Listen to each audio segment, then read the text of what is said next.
사도신경으로 신앙 고백하시겠습니다. 전능하사 천지를 만드신 하나님 아버지를 내가 믿사오며 그 외아들 우리 주 예수 그리스도를 믿사오니 이는 성령으로 잉태하사 동정녀 마리아에게 나시고 본디오 빌라도에게 고난을 받으사 십자가에 못 박혀 죽으시고 장사한 지 사흘 만에 죽은 자 가운데서 다시 살아나시며 하늘에 오르사 전능하신 하나님 우편에 앉아 계시다가 죄로서 산 자와 죽은 자를 심판하러 오시리라.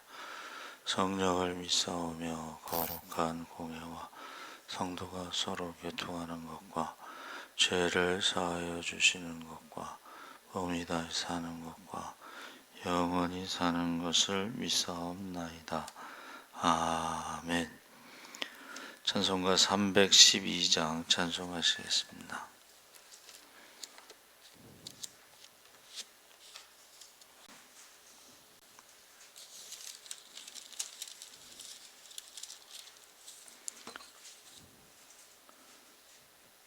찬송가 312장 찬송하시겠습니다.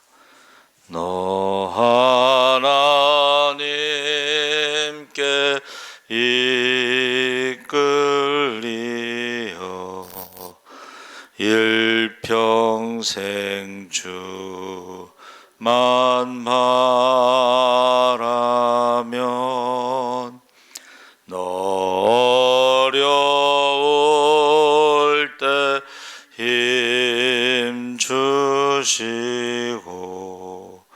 언제나 지켜주시리. 주 크신 사랑 믿는 자 그 반석 위에 서리라. 너 설레는 맘 가다듬고 희망 중 기다리면서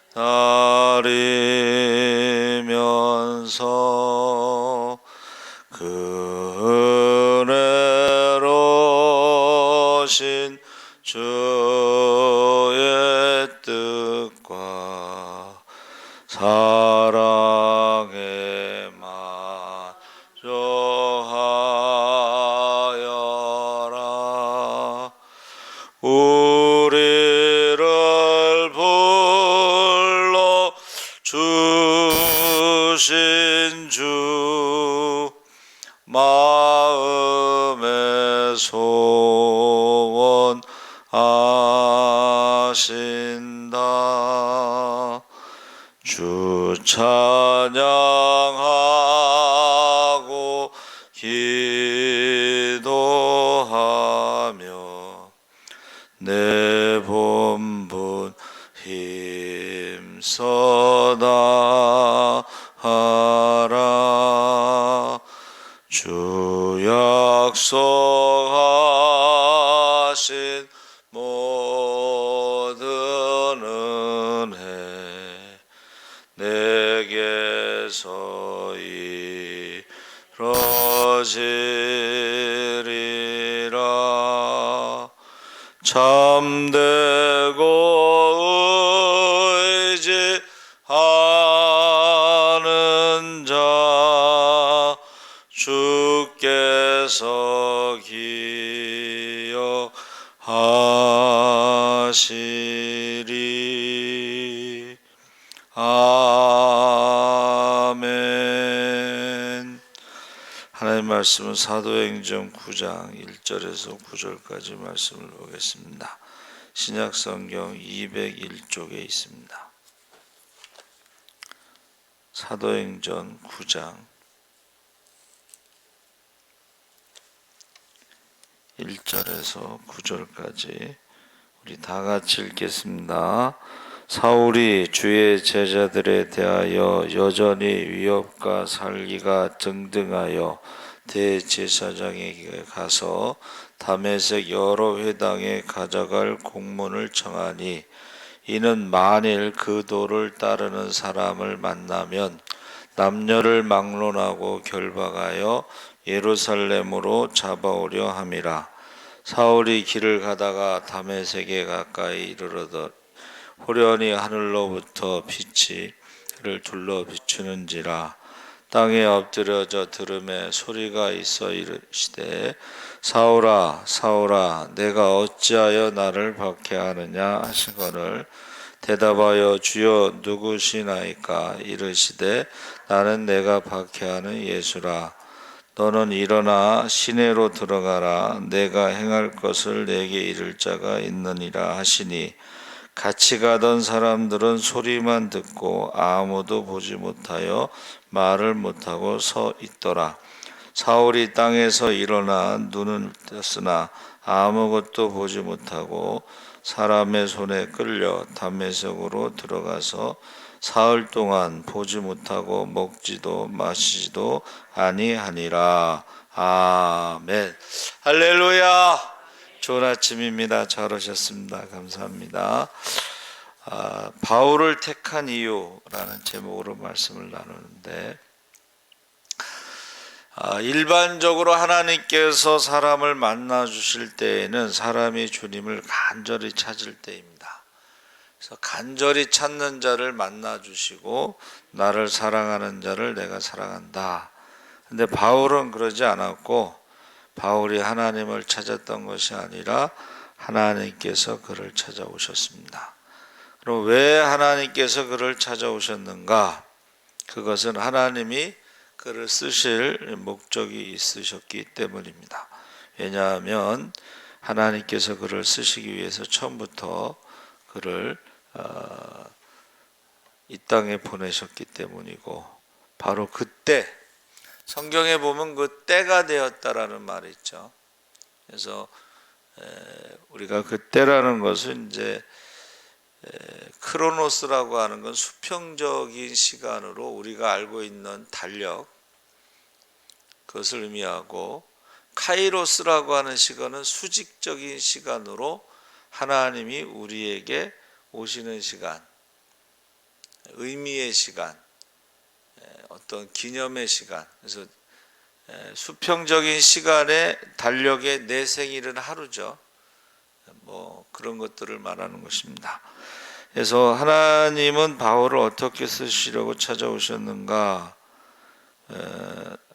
그를 복음 전파자로 사용하시는데 그 대상이 이방인들.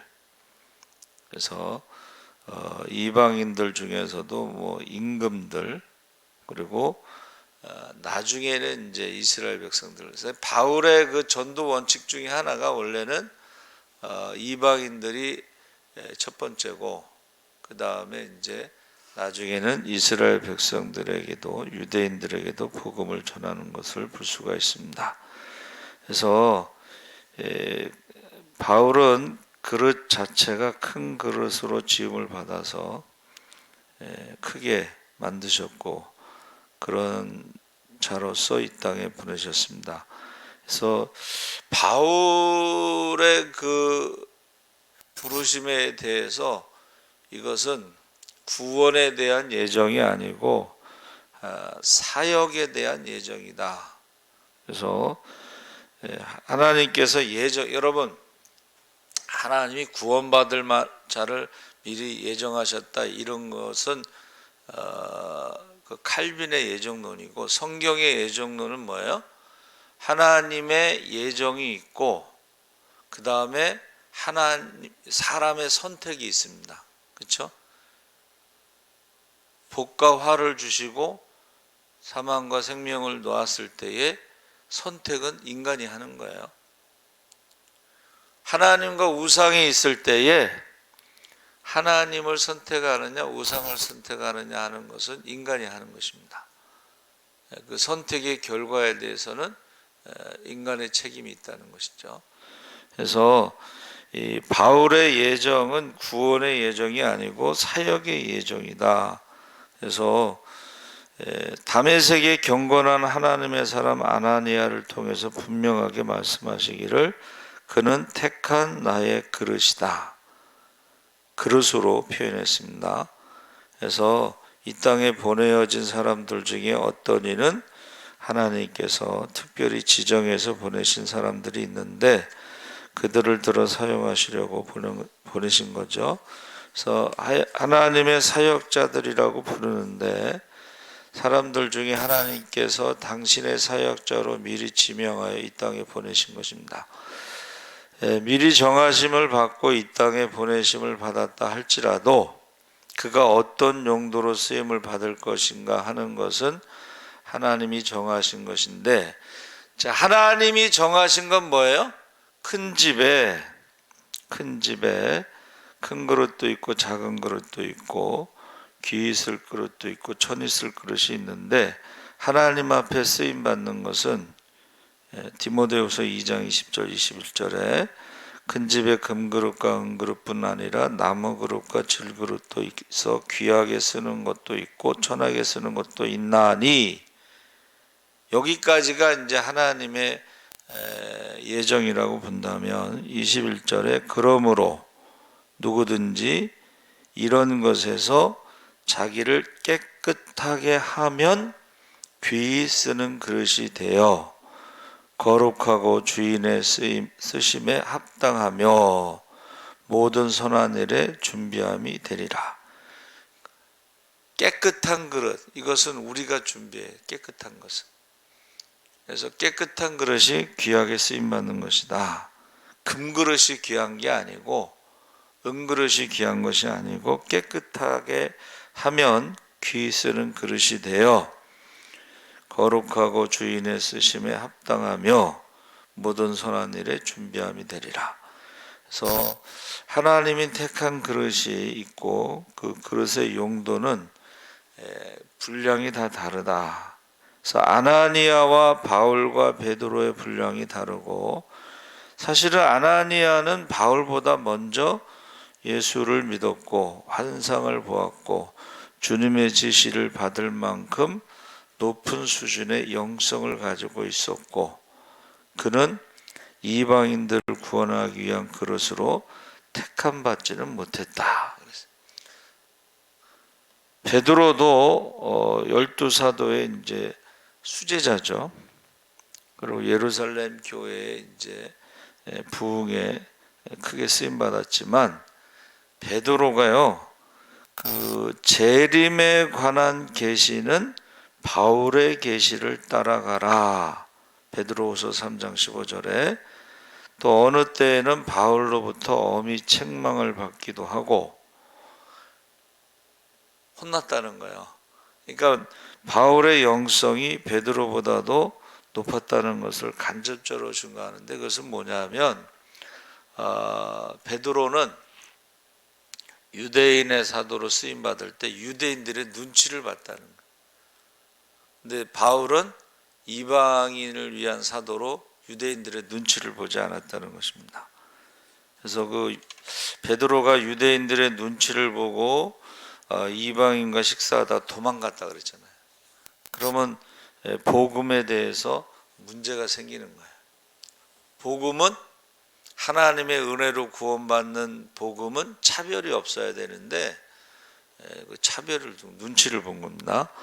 자, 바울은 그날 무엇을 보았고 무엇을 들었는가? 지금 혈기가 등등해서 다메섹에 있는 믿음의 형제들을 결박하고 감옥에 쳐넣어 예수 믿는 자들의 씨를 말리기 위해서 지금 다메섹으로 가고 있을 때 정오쯤 12시쯤 돼서 갑자기 하늘로부터 해보다 더 밝은 큰 빛이 그를 둘러 비추었고 거기에 있는 자들도 그 빛을 보았는데 바울이 본 것처럼 보았는지는 정확하지 않습니다. 그런데 햇빛보다 더 밝은 빛을 경험한 것이죠. 그때 두 가지를 바울은 더 체험하는데, 하나는 예수님을 보았다. 사도행전 9장에는 예수님의 음성만 들은 것으로 되어 있고 사도행전 26장에 가서는 주님을 보았죠. 주여! 뉘시오니까 부활하신 주님을 보았다 그랬어요. 사도행전 26장에. 그래서 빗속에서 직접 자신을 찾아오신 주님을 보았고, 사도행전 26장 14절 16절에 우리가 다 땅에 엎드러짐에 그 빛의 밝은 빛의 충격으로 땅에 엎드러졌다 그랬어요. 근데 바울만 엎드러진 게 아니라 같이 갔던 사람들도 우리가 그래서 그 밝은 빛 때문에 바울이 사흘 동안 보지 못했다. 그리고 사흘이 지나고 나서 아나니아가 이제 안수할 때 그 비늘이 떨어졌다. 눈에서 비늘 같은 것이 떨어져서 보게 되었다. 근데 그때 그 충격으로 사도 바울이 안질이 생겼을 것이다. 이렇게 이제 해석하는 사람도 있어요. 안질 아니면 간질. 그때 그 충격으로 안질이나 간질이 생겼을 것이다. 그게 이제 육체의 가시가 되는 거죠. 그래서 엎드려졌는데 소리를 들으니 히브리 말로 이르되 사울아 사울아 내가 어찌하여 나를 박해하느냐. 이 사울이라는 이름이 뭐 큰 자라는 뜻도 있고 여러 가지 해석이 있지만은 바울은 작은 자, 사울은 큰 자 그렇게 해석하는 사람도 있는데 사울은 히브리어고 바울은 헬라어입니다. 그래서 이방인의 사도로 쓰임 받을 땐 바울로 그가 불려지게 된 것이죠. 어찌하여 나를 박해하느냐 가시채를 뒷발질하기가 내게 고생이니라. 내가 대답하되 주님 뉘시오니까 주께서 이르시되 나는 내가 박해하는 예수라. 일어나 너의 발로 서라. 내가 내게 나타난 것은 곧 내가 나를 본 일과 장차 내가 내게 나타날 일에 너는 너로 종과 증인을 삼으려 함이니. 다시 말하면 내가 왜 핍박자요 살인자요 죄인 중에 괴수였다가 전도자가 되었는가를 나중에 간증하라고 지금 주님이 나타나셨다는 거야. 그리고 또 하나는 그때 사울은 주님으로부터 그분이 말씀하시는 음성을 똑똑하게 들었다는 것입니다. 다른 사람도 어떤 소리는 들었지만 무슨 소리인지 전혀 모르고 있었다.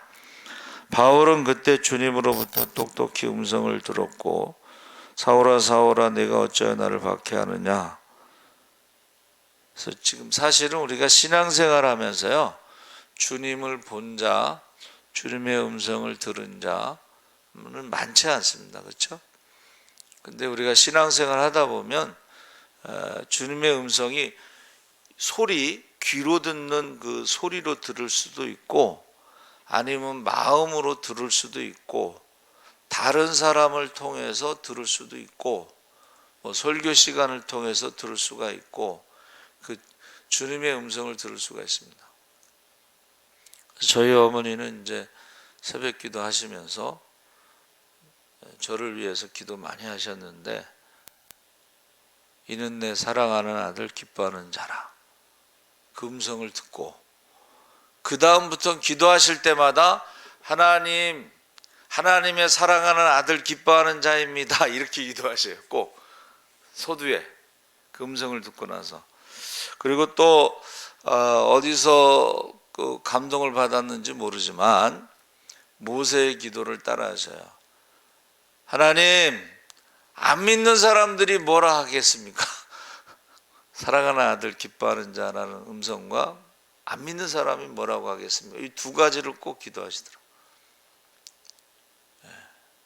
그리고 이제 뭐 새벽 기도 하시다가 이렇게 조시다가 깨우실 때가 있대요. 너는 왜 이 좋은 날 잠만 자느냐? 그게 이제 대학원 제가 합격 발표 날인데 새벽에 너는 왜 이 좋은 날 잠만 자느냐? 그 음성을 처음에는 이제 비몽사몽간에 듣다가 몇 번 듣고 나서 우리 아들이 대학원 시험에 합격했구나 하고 깨닫고 기도를 하셨다고 그래요. 그래서 우리가 지금도요 우리가 하나님 앞에 기도하면 하나님의 음성을 듣는 사람들이 있어요. 근데 그거는 음성을 듣기 전과 후는 전혀 달라집니다. 그래서 똑똑히 들었습니다. 그래서 사도 바울은 12사도들 중에 들어가지 않았잖아요. 그러니까 누구한테 배워서 한 게 아니고 부활하신 주님이 그에게 말씀하셨고 이제 성령이 계속 그의 전도 여행 가운데 말씀하시죠. 두려워하지 말라, 담대하라. 내가 예루살렘에서 이렇게 고소당하고 결박당해도 두려워하지 말라. 예루살렘에 가서 죽지 않아. 너는 로마에까지 가서 복음을 전해야 돼. 그래서 바다에서도 죽지 않죠. 로마에 가서 복음을 전해야 되니까.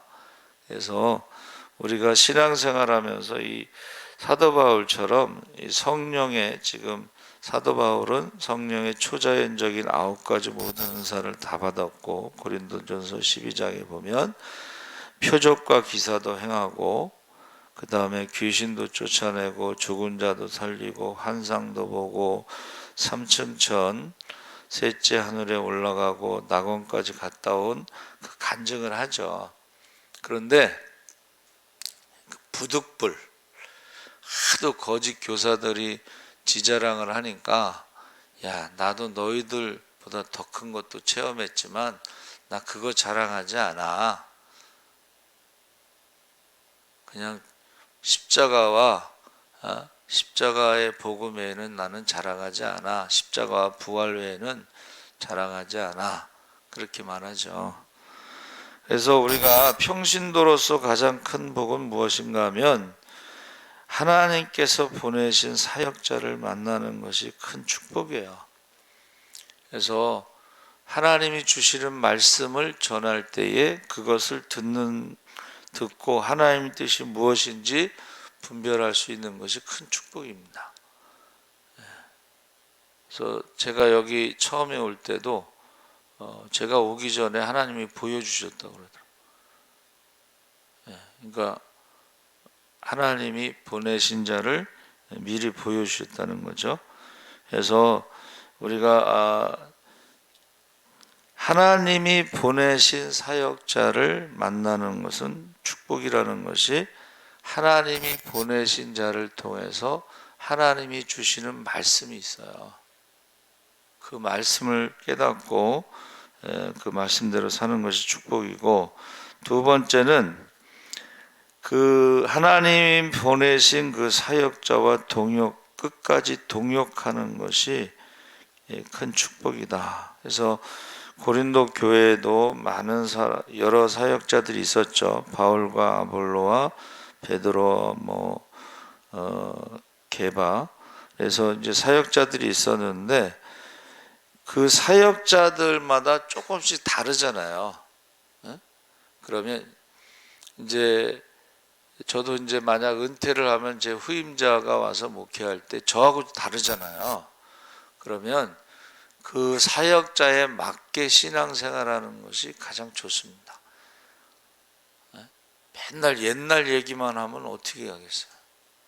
그러니까 어떤 분은 기도 중심으로 사역을 하면은 기도 중심으로 신앙생활하는 게 좋고, 어떤 분은 말씀 중심으로 사역을 하면 말씀 중심으로 신앙생활하는 게 좋은 거지, 자꾸 옛날 사람 얘기하면은 그건 지혜롭지 못한 것입니다. 그래서 하나님이 보내신 자와 끝까지 동역하는 것이 큰 축복이다 하는 것입니다.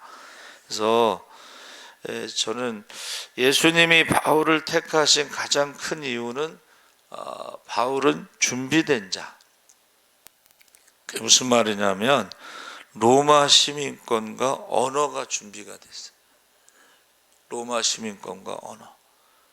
그래서 우리 케냐 안정규 선교사님이 있잖아요. 그분이 연대 경영학과 나와서 외무고시인가 그쪽에 합격해서 영어를 너무 잘해.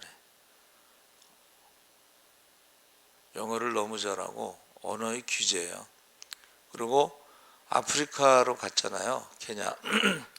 대신 교단은 선교사가 그곳의 언어, 아프리카 언어, 스왈리어라고 하는 언어를 가지고 설교를 못하면 선교사 자격이 없다 해서 본국으로 돌아와야 돼요.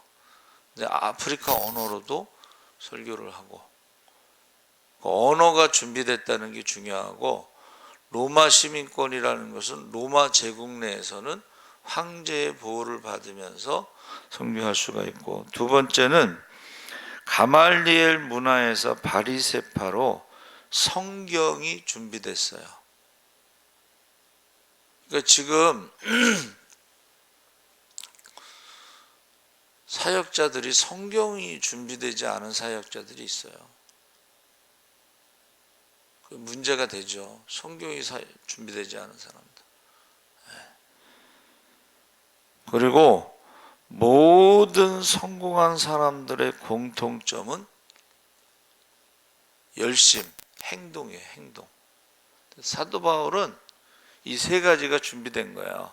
언어와 그 다음에 성경과 열심.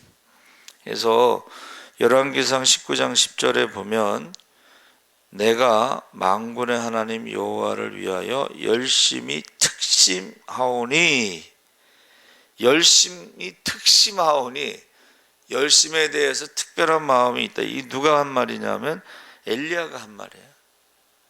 엘리야가 쓰임받은 이유가 뭐예요? 열심히 특심하오니 이스라엘 자손이 주의 언약을 버리고 주의 단을 헐며 칼로 주의 선지자들을 죽였음이오며 오직 나만 남았거늘 저희가 내 생명을 찾아 취하려 하나이다. 열왕기하 19장 31절에 남은 자는 예루살렘에서부터 나올 것이요 피하는 자는 시온산에서부터 나오리니 여호와의 열심이 이 일을 이루리라. 할렐루야. 하나님도 최선을 다하시는 거예요. 그리고 엘리야도 최선을 다한 거예요. 그래서 열심이라는 것이 히브리어로 카나라고 그랬는데 시기하다, 질투하다, 열심히 하다 뭐 그런 의미가 있어요. 이것은 매우 강력한 감정을 표현하는 말이다.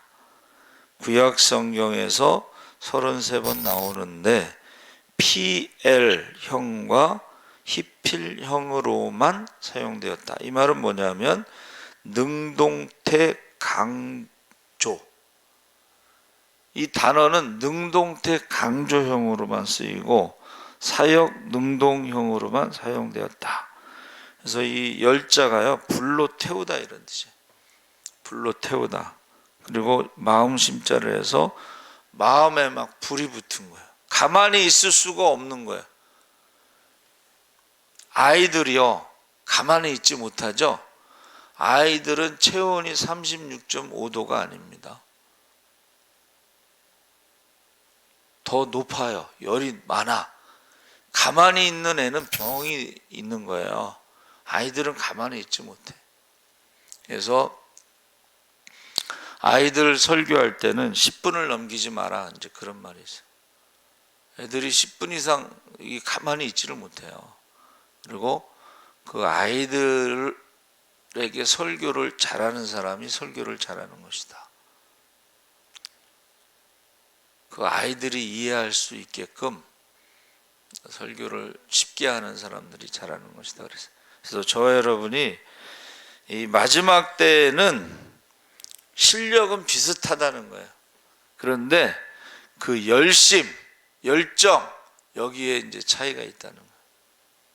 그래서 저와 여러분이 꼭 바울을 택하신 이유는 뭐 언어도 준비되고 성경도 준비됐지만 언어와 성경이 준비된 사람은 많잖아요. 그런데 그 열심이 다메섹까지 쫓아갈 정도의 열심이 있었고 그가 부르심을 받은 다음에는 잠시도 멈추지 않고 전도 여행을 다녔다는 것을 보면 우리가 알 수가 있습니다. 그래서 저와 여러분이 꼭 주님 앞에 쓰임받기를 주의 이름으로 축원합니다. 아멘. 살아계신 하나님 아버지 감사합니다. 바울을 택하신 이유가 언어가 준비되고 그가 성경도 준비되었지만 그러나 중요한 것은 열심히 하나님이 택하신 가장 중요한 이유라고 말씀을 나눴습니다. 우리가 마지막 때에 차든지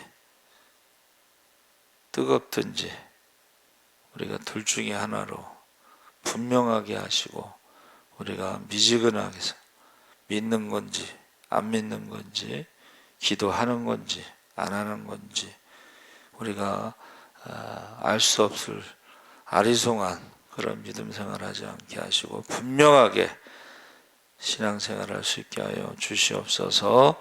감사하며 예수님의 이름으로 기도합나이다. 아멘. 하늘에게